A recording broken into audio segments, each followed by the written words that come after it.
Hello, my name is Andy and I am the Village Idiot. I'm armed with a car and a GoPro and an unhealthy amount of time on my hands.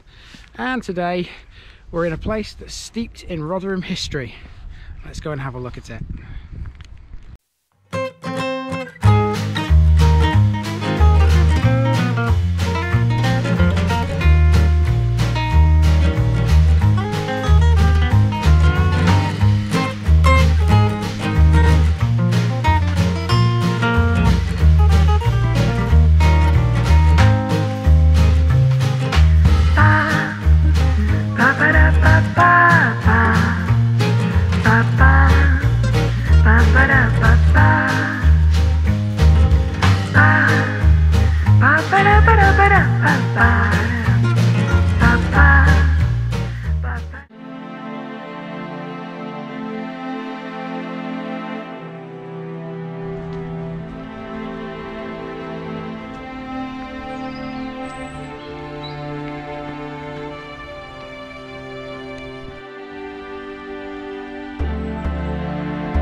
And that, ladies and gentlemen, will do us for Firbeck.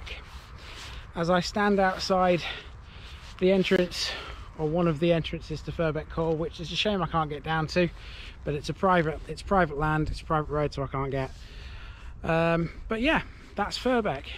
A lot of history around this place. I will endeavour to include as much as I can in the video, but I'm sure I've missed some other things as well. So you know what to do. Down there in the description, put your comments, like and subscribe if you've enjoyed this one. But for now, I have been the Village Idiot, and I'm out.